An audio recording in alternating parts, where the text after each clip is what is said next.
Problem को हम ये सॉल्व कर सकेंगे, फिर ये मेजॉरिटी मिनॉरिटी नहीं रहेंगे। So at a limited finite temperature ये जो होल्स हैं in the valence band, they are very very small compared to the number of the electrons in the conduction band due to the ionization of the impurity atoms. So therefore the Fermi level must lie somewhere near the middle of the donor level and the bottom of the conduction band. इनके लिए जो उसने बताया है कि चूंकि अक्सरियती electron इसमें वे conduction band में वो due to the ionisation of impurity atoms हैं, जबकि बहुत कम है, quite small number of the holes produced in this process, तो वो वेलेंस बैंड में कैरियर की तादाद बहुत ही कम है। So ultimately we can say that Fermi level जो है, जो कि क्या होती है top most filled level at the 0 kelvin, तो जब 0 केल्विन नहीं होगा तो अपनी स्पेस बदलेगी, जगह बदलेगी, so that is in the vicinity of the ये conduction band, so that is why कि ये EF जो है that lies near the bottom of the conduction band. Now we determine the equilibrium carrier concentration at the temperature T. Let there be ND donor per unit volume occupying the donor level with energy ED. तो ये D donor के लिए है, ED उनकी donor की energy है, ND उनका unionised impurity number है, ND प्लस जो है वो उनका आयोनाइज्ड इम्प्योरिटी नंबर है। तो assuming that EF lies more than a few K beta T below the conduction band, the electron concentration in the conduction band is given by the equation 728. ये पीछे हम पढ़ चुके हैं, जो बताया था कि लॉ ऑफ मास एक्शन जो है वो सभी के लिए है, और वहाँ पर जो n की वैल्यू निकाली थी हमने, n is equal to p is equal to ni, तो ये n जो है for example this is equal to nc into exponent power of EC minus EF over kT. Now the electron concentration must be equal to the sum of the concentration of the ionized donor Nd plus in the donor level and the concentration of the thermally generated holes in the valence band. ये अभी बताया मैंने आपको कि मतलब ये equation के n small is equal to Nd plus P. तो यहाँ उसने जो बता रहा है एक्चुअली, अब हम क्या करने जा रहे हैं कि if the sufficient number of the donors they are present in the to produce electrons in the conduction band, the concentration of the thermally generated hole get suppressed as consequence of the law of the mass action. तो जैसे उसमें अभी पढ़ा है हमने law of mass action में कि जैसे आप नंबर ऑफ इलेक्ट्रॉन्स अगर बढ़ते जा रहे हैं तो नंबर ऑफ होल्स जो है वो अल्टीमेटली घटते जाएंगे, लेकिन उनका प्रोडक्ट जो है वो कांस्टेंट रहता है। तो जैसे यहाँ पर आयोनाइजेशन की वजह से नंबर ऑफ द इलेक्ट्रॉन्स बढ़े हैं उसमें कंडक्शन बैंड में, तो ये नंबर ऑफ द होल्स जो है for example in the valence band वो घटेंगे। तो इसकी वजह से क्या करते हैं हम, thus P may be neglected in equation 7.37 which therefore becomes n is nearly equal to Nd plus। तो ये इक्वेशन ये याद रखने वाला यहाँ पर पॉइंट है कि 7.37 इक्वेशन में n is equal to Nd plus plus P, यहाँ पर P मिनॉरिटी कैरियर होल्स जिनके equivalent electron in the conduction band thermal electron जो हैं वो गए हैं, तो क्योंकि उनका नंबर बहुत ही कम है कंपेयर टू दी जो इम्प्योरिटी आयनाइजेशन की वजह से, तो लिहाजा एक फाइनाइट लो टेम्परेचर पर हम P जो है इसको इग्नोर कर सकते हैं। तो अल्टीमेटली Nd प्लस के कंपेयर करके, तो लिहाजा हम 7.37 को लिख सकते हैं कि n is nearly equal to Nd plus. अब हम इसके ऊपर इसमें ये जो मिनॉरिटी कैरियर है P फॉर एग्जांपल, ये कंसंट्रेशन निकालनी है, तो इसके लिए हम यही लॉ ऑफ मास एक्शन जो है वो लगाते हैं। ये 7.39 इक्वेशन में ये पता है हमें कि n into P ni square होगा, और P जो है वो N I square over small N होगा, लेकिन एन तो एन डी प्लस के बराबर है, ये भी 7.38 इक्वेशन में देखा हमने। तो लिहाजा ये 7.39 इक्वेशन आ गई हमारे पास कि P is equal to N I square over N D plus. अब ये एन डी प्लस जो है वो आयोनाइज्ड एटम्स हैं, इम्प्योरिटी एटम, एन डी जो है वो अनआयोनाइज्ड है, ई डी जो है वो डोनर की जो है वो एनर्जी है। तो अब इसमें ये इक्वेशन जो लिखी है कि the concentration of the ionized donor is calculated as Nd plus is equal to Nd in 1 minus f of Ed। अब यहाँ पर फिर पीछे अगर आप याद करें, हमने जो अब शुरू में इलेक्ट्रॉन कंसंट्रेशन निकाली उसमें कंडक्शन बैंड में, तो क्या था कि Dn is equal to De into F of E, और एफ ऑफ ई जो था that was purely for the electron. लेकिन जब हमने होल कंसंट्रेशन निकालनी थी तो उसको फिर हमने 1 माइनस एफ ऑफ ई से किया है। तो यहाँ पर भी वही चीज़ है कि आयोनाइज्ड जो है वो एटम्स इनके ऊपर प्लस आया है, तो जैसे होल के लिए आप 1 माइनस एफ ऑफ ई लिया है, तो ऐसे ही हम इस इक्वेशन में कि इलेक्ट्रॉन के जाने की वजह से ये इम्प्योरिटी प्लस आयोनाइज हो गई है, तो लिहाजा N D plus will be equal to N D into 1 minus F of E, और ई को हमने रिप्लेस किया है ये ई टी से। तो सो ये इक्वेशन आ जाएगी हमारे पास कि N D plus is equal to N D into 1 minus F of function of ये डोनर एनर्जी। अब इसमें ये एफ ऑफ ई की जैसे at E is equal to E D ये वैल्यू पुट कर दें, इसकी एक्सपोनेंट पावर वाली 1 ओवर आ जाएगी 1 plus exponent of minus of E F minus ये E D over K T. तो अब इसमें अब इसको थोड़ा अगले पेज 215 पर इसको सिंपली कर लें, तो सिंप्लीफाई करेंगे तो N D is equal to ये ऊपर भी न्यूमिनेटर में भी एक्सपोनेंट पार है और नीचे भी 1 plus exponent minus of E F minus E D over K T है। अब यहाँ पर वही वाला ट्रिक जो पीछे किया है हमने कि जब हम होल को लेते हैं तो होल के लिए आप लोअर एनर्जी रेंज कंसीडर कर रहे हैं, that is from EV towards the minus infinite.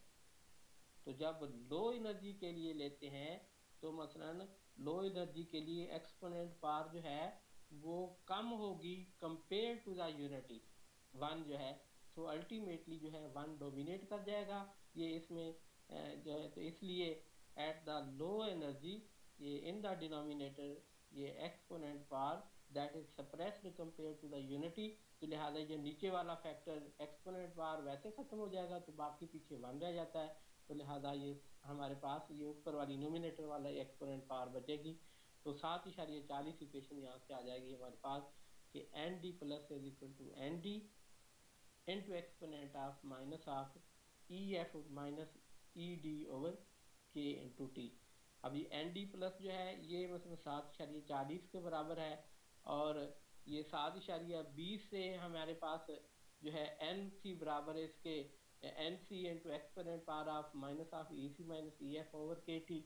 तो 7.38 इक्वेशन में हमारे पास क्या है, एन जो है वो एन डी प्लस के बराबर हो गया। तो एन की जगह पर ये लेफ्ट हैंड साइड जो है ये इसकी जगह पर आप ये 7.20 इक्वेशन लिख लेंगे, और ये जो एन डी प्लस है उसकी जगह पर आप 740 ये इक्वेशन आ जाएगी हमारे पास कि ये N C into exponent of minus of E C minus E F over K T is equal to N D into exponent of minus E F minus E T over K T. तो इसमें आप simplify करके ये दोनों तरफ का log ले लें, लॉग लेंगे और फिर उसको ये प्लस माइनस कर लें। जब ये माइनस करेंगे आप तो ये log of N D minus log of N C, तो ये हमारे पास ई सी ई एफ वाली टर्म जो है ये एडअप हो जाएंगी। तो ये एडअप होने की वजह से इसमें हम यहाँ से ई सी ई एफ की वैल्यू आ जानी हमारे पास कि E D plus E C by 2 plus K T by 2 into log of N D over N C.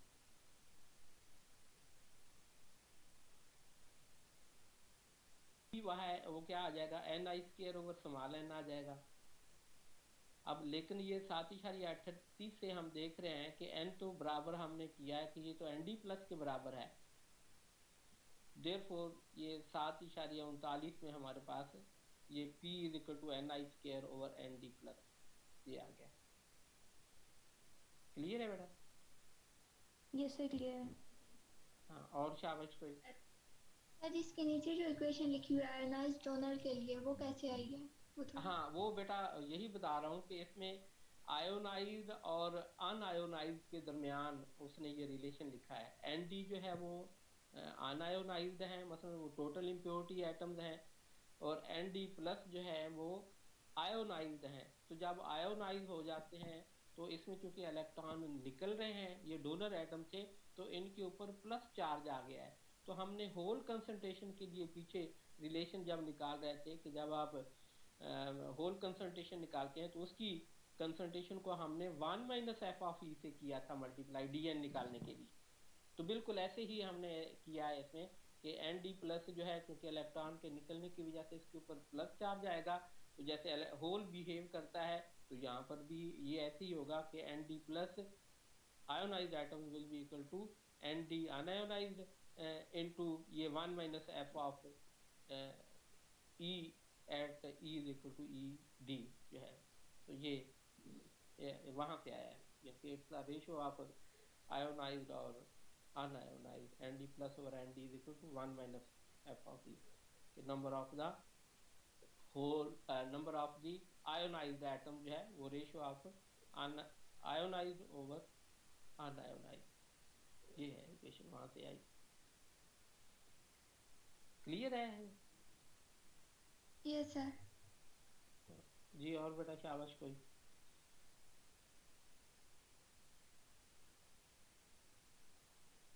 तो ठीक है, ये 7.41 इक्वेशन पर पहुंचे हैं हम, ये पेज 215 पर। इसमें जो इक्वेशन आई है ये E F is equal to E D plus E C by two plus K T by two into log of N D over N C. तो ये बिल्कुल उसी के इक्विवेलेंट है जो पीछे हमने पेज 212 पर निकाली थी इसके लिए, ये इंट्रिंसिक सेमीकंडक्टर के लिए। तो वहाँ पर पहली टर्म क्या है, E C plus E V by two, जिसका मतलब है कि वो मिड पर लाई करती है। 7.41 में क्या है, हम देख रहे हैं कि ये E D plus E C by two है। ई सी और ई डी जो है उसके मिड पर ये तकरीबन लाई कर रही है। और उसमें क्या था कि 7.30 में थी लॉग ऑफ ये M P star over M N star, जबकि यहाँ पर हमारे पास ये लॉग ऑफ ये एन डी और एन सी जो है ये उनकी इफेक्टिव डेंसिटीज हैं। और पता है हमें एन डी जो है ये जो डोनर एटम है उसकी मास के ऊपर करेगा, और जो एन सी जो है वो इसके ऊपर जो हमारे पास था इलेक्ट्रॉन एम एन जो है मतलब उसके लिहाज से ये करेगा। तो इस इक्वेशन में देखें आप कि देखते हैं कि कोई इसके ऊपर कोई रिस्ट्रिक्शंस भी हैं, या ये इक्वेशन जो है can be utilised at every temperature, मतलब लो टेम्परेचर पर, हाई टेम्परेचर पर, मॉडरेट टेम्परेचर पर। तो इसका ये कहना है कि ये इक्वेशन जो हमने निकाली है for the N type semiconductor, it's only valid for the moderate temperature। कि ये इक्वेशन ऐसे अगर एक्सपेरिमेंट्स हो रहे हैं कि टेम्परेचर जो है वो तकरीबन वो मॉडरेट है, नॉर्मल टेम्परेचर है जैसे रूम टेम्परेचर है, तो फिर तो ये इक्वेशन वैलिड है। और अगर टी इक्वल टू ज़ीरो ले लें तो फिर भी ये वैलिड नहीं है, और टी इक्वल टू इन्फिनिट ले लें तो फिर भी ये वैलिड नहीं है। क्यों नहीं है? मसलन हम देते हैं कि टी इक्वल टू ज़ीरो पर अगर लें तो फिर ई एफ तो यहाँ पर लाई करेगा E D plus E C by two, लेकिन there will be no electron in the conduction band। क्यों जी? यहाँ से पता चलता है कि क्या होगा अगर हम t इक्वल टू ज़ीरो लेते हैं तो फिर क्यों नहीं ये इक्वेशन वैलिड? क्योंकि उस टाइम सारे इलेक्ट्रॉन जो है वो वैलेंस बैंड में ही है, कंडक्शन बैंड में एम्प्टी है। जब हाँ टेम्परेचर जीरो। कंडक्शन, हाँ कंडक्शन बैंड एम्प्टी, लेकिन ये आयोनाइज तो बाद में। आयोनाइज हाँ नहीं होंगे 0 केल्विन पे। हाँ, ये सबसे पहले ये है कि हम उसको एनर्जी जो है वो मसलन देते हैं के बीटा टी रेंज की, जो कि 0.01 से 0.02, वो भी तभी मुमकिन है कि फिर वो ईसी के नियर हो कोई लेवल, या फिर वो ईवी के नियर हो लेवल। तो यहाँ पर अगर टी इक्वल टू 0 होगा, तो चूंकि अभी तक वो अनआयोनाइज्ड इम्प्योरिटी एटम्स है ना, वहाँ से कोई इलेक्ट्रॉन पहुंचा है उसमें कंडक्शन बैंड, और तो ये तो बैंड गैप ही ज़्यादा है जहाँ से जो वैलेंस बैंड से वहाँ पर जाना। तो लिहाजा टी इक्वल टू 0 पर क्या होगा कि no electrons in the conduction band and no valence, no hole in the valence band will be available for the conduction। तो इसलिए ये t इक्वल टू 0 पर वैलिड नहीं है। अच्छा, दूसरा लिखा है कि ये t इन्फिनिट जो है उसके ऊपर भी वैलिड नहीं है। इसका बताओ, शाबाश, कौन बताएगा? सर ये अमीर हमजा, तुम बताओ। अमीर हमजा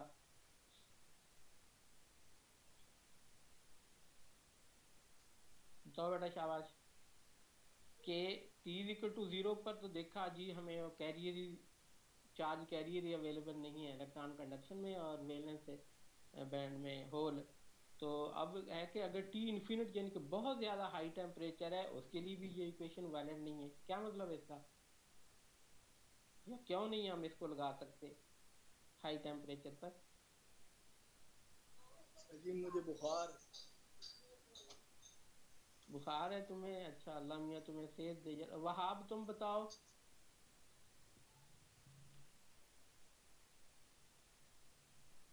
ये एम ए वहाब जो है, आप बताएं। सवाल की नहीं समझ आई? सर जी नहीं पता मुझे तो। क्यों नहीं तुम्हें पता यार, सुन तो रहे हो क्या? तो फिर पूछो कि यहाँ से मुझे समझ नहीं आ रही तुम्हें, तुम तो ऐसे कह रहे हो कि बिल्कुल ही। क्यों भाई, ये तो जान छुड़ाने वाली बात है। सर जी रीड करूंगा तो उसके बाद ही बताऊंगा, अभी तो पता नहीं। जी और कोई बता रहा था, बताओ जरा।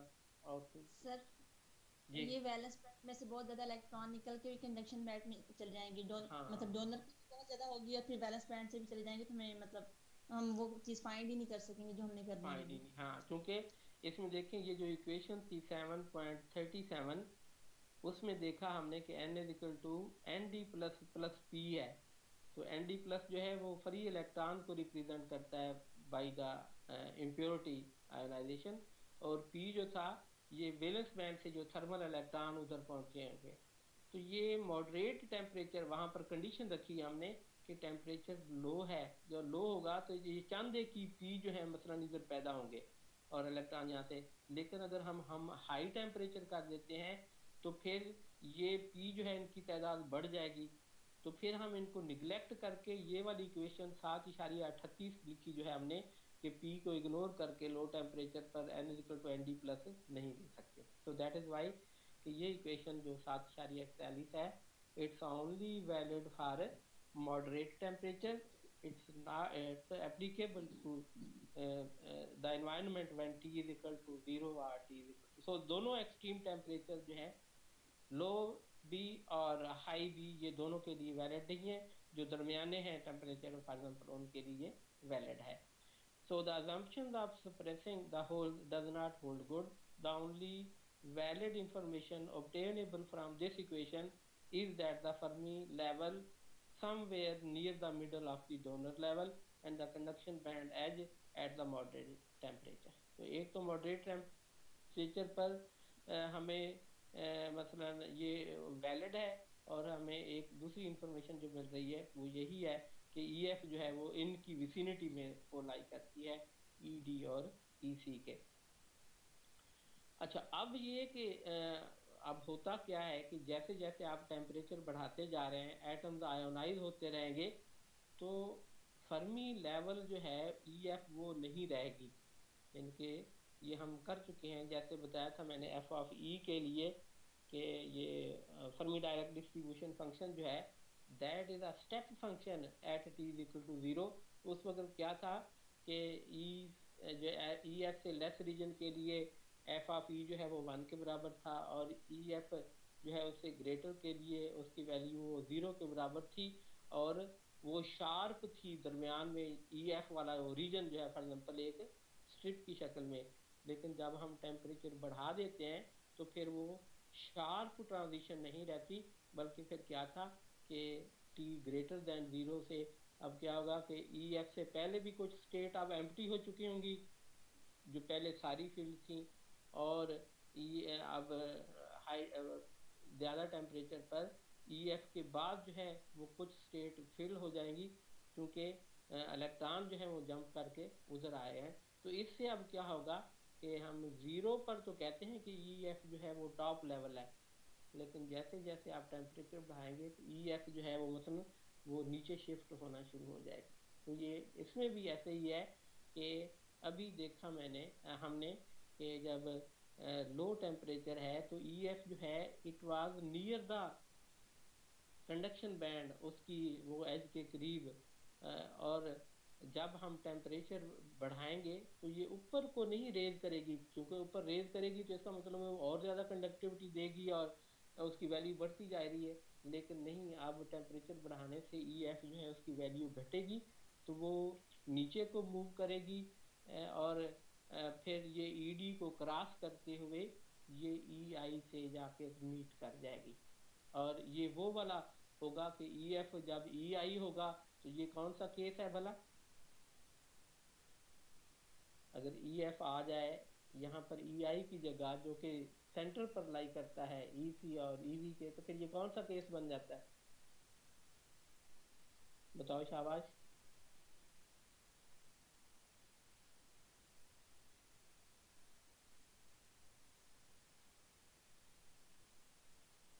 कोई बताएगा?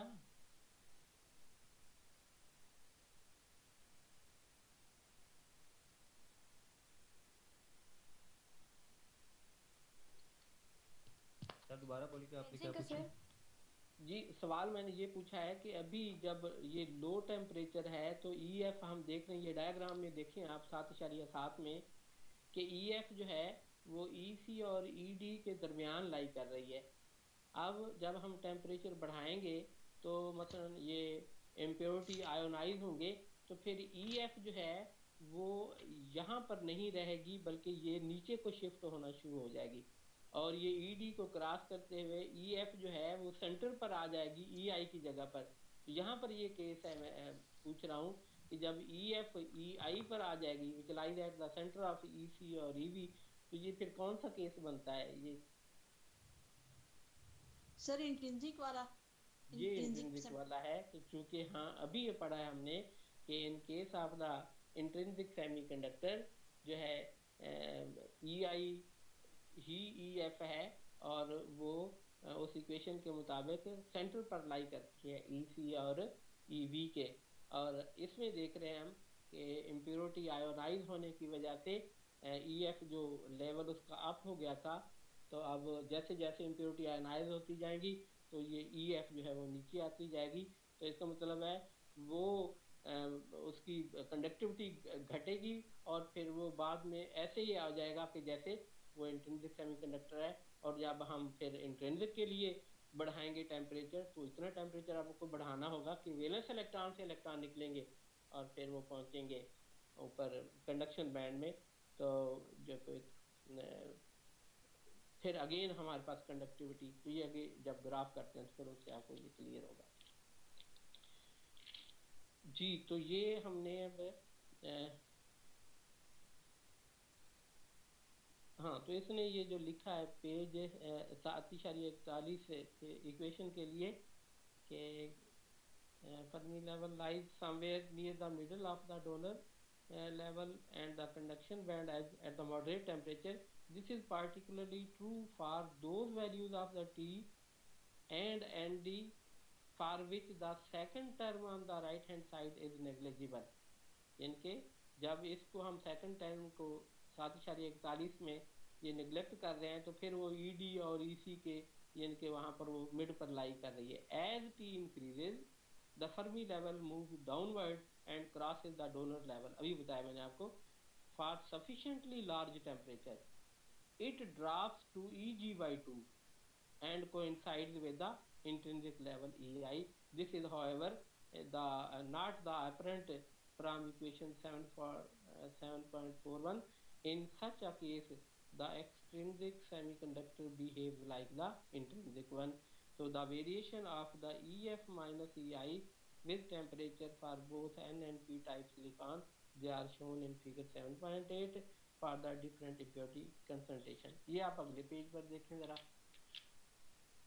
ये 2.16 पर ये जो ग्राफ ड्रा किया है इसने कि y एक्सिस के अलॉन्ग है EF माइनस EI और x एक्सिस के अलॉन्ग जो है इसने वो टेम्परेचर लिया है इन द केल्विन और इसी को ही हम EI जो है वो ले लेते हैं कि EI जो है वो मसलन ये मिड पर लाई कर रही है. ये ऊपर वाला जो है ये कंडक्शन बैंड लिखा है ऊपर उसने और ये कंडक्शन बैंड है तो इसमें ND की और उसकी डिफरेंट इम्प्योरिटी कंसंट्रेशन लिखी है. मसलन कि ND जो है वो 10⁻22 पर मीटर क्यूब है तो ये स्लोप होगी. फिर 10⁻20 है, फिर 10⁻18 है, ये N टाइप में. इसी तरीके से नीचे जो है जो वैलेंस बैंड है यहाँ पर उसने P टाइप इम्प्योरिटी की कंसंट्रेशन और स्लोप वेरिएशन लिखी है कि Na जो है वो मसलन 10⁻22 है, स्लोप डिफरेंट है डिफरेंट टेम्परेचर पर. फिर 10⁻20 के लिए, फिर 10⁻18 के लिए तो ये P टाइप में. तो 200, 400 और 600 जो है वो टेम्परेचर. तो हम देख रहे हैं कि जैसे जैसे ये टेम्परेचर मसलन अगर बढ़ाएं हम कि 200 से 200 पर जो है वो स्लोप की वैल्यू ज़्यादा है, फिर इस तरीके से 400 पर जो है उसकी वैल्यू कम है, फिर इस तरीके से 600 पर और ये कम हो जाता है. तो इसका मतलब ये है कि जैसे जैसे टेम्परेचर बढ़ रहा है तो ये EF माइनस EI की जो स्लोप है वो भी कम हो रही है फॉर एग्जांपल और वो घट रही है. हत्ता कि जब हम टेम्परेचर मसलन मैक्सिमम 600 से भी ऊपर लेंगे तो फिर ये इंट्रिंसिक लेवल जिसको लिखा है मसलन यही एक्स एक्सिस जो है ये स्लोप घटकर इसके पैरेलल हो जाएगी. और ये वो वाला केस है जब हम देखते हैं कि EF जो है वो EI की जगह पर आ जाएगी. तो इसने ये कैसे ये शो किया है फिर कि जैसे फिगर 7.8 में variation of the Fermi level with temperature and the impurity concentration for the silicon के लिए ये इसने कि फर्मी लेवल टेम्परेचर बढ़ाने से कैसे ये इंट्रिंसिक के साथ चेंज करती है. So a direct relationship between the equilibrium carrier concentration and the position of the Fermi level relative to the intrinsic level that is obtained from equation 720 and 728. ये जो 7.42 इक्वेशन इसमें लिखी है मसलन कि n is equal to ni into exponent of EF minus EI over KT. हमने तो पीछे पढ़ा है कि वो 7.20 थी जिसमें n is equal to NC था और वो क्या था कि ED और उसका था हाँ इसी के लिहाज से. और फिर इसी तरीके से कि वहाँ से हम क्या करते हैं कि वो 7.20 जो इक्वेशन थी वहाँ से हम NC की वैल्यू निकाल लेते हैं और वो NC की वैल्यू जो है वो इस इक्वेशन में पुट कर देते हैं ये 7.28 इक्वेशन में. तो 7.28 इक्वेशन में फिर हमारे पास ये इंट्रिंसिक भी आ जाएगा और ये equilibrium carrier concentration for the electron. तो ये फिर 7.20 इक्वेशन जो थी 7.20 ये है कि n is equal to NC into exponent of minus of EC minus EF over KT. तो यहाँ से NC की वैल्यू अगर निकाल लें तो ये मसलन n ओवर आ जाएगा exponent of minus of EC minus x. इसको पुट करते हैं आप इसमें 28 में और 28 क्या थी कि NI is equal to NC into exponent of minus of EC minus EI over KT। तो यहाँ से अब ये जब इसमें पुट करेंगे NC की वैल्यू तो ये हमारे पास n स्मॉल n जो इक्विलिब्रियम कैरियर कंसंट्रेशन है और Ni जो एक्सट्रिंसिक कैरियर कंसंट्रेशन है, इसके लिए ये हमारे पास 7.42 इक्वेशन आ जाती है। और देख रहे हैं हम यहाँ पर ये डायरेक्ट इसकी लिंक है n का Ni के साथ, और इसी तरीके से EF और EI जबकि वो ED और EC और EV वो वगैरह इसमें से सारे वो एलिमिनेट हो गई हैं। तो अभी इसमें और इसी का ही ग्राफ शो किया है इसमें, ये जो फिगर 7.8 है। तो इसमें देख रहे हैं हम कि obvious from the equation that the equilibrium carrier electron concentration approaches to the intrinsic carrier concentration as EF approaches to EI. Also, the electron concentration increases exponentially in the Fermi level, moves away from EI towards the conduction band. A similar relation for the whole concentration will be obtained later. ये तो इसमें मसलन ये 7.42 equation जो है ये हमें बता रही है कि मसलन इसमें कि n is equal to Ni into E raised to power EF minus EI over KT, इसमें हम अगर EF जो है इसको आप EI के बराबर ही रख दें तो ये 0 हो जाएगा और E की 0 1 के बराबर है।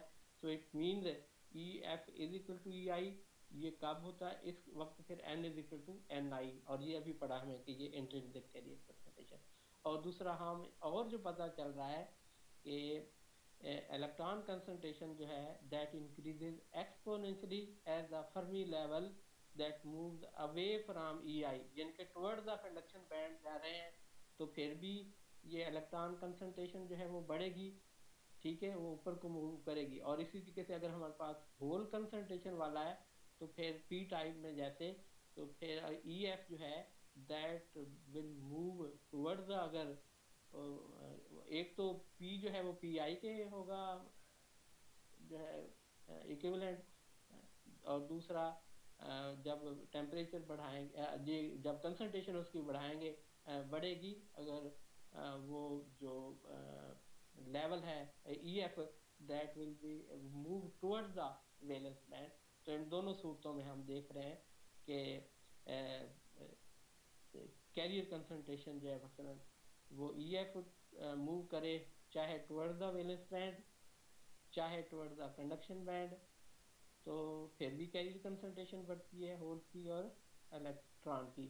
और अगर ये है कि अगर हम EF को EI के बराबर अगर ले लेते हैं तो फिर N जो है वो इक्वल टू P हो जाता है, इक्वल टू Ni हो जाता है, इक्वल टू PI हो जाएगा।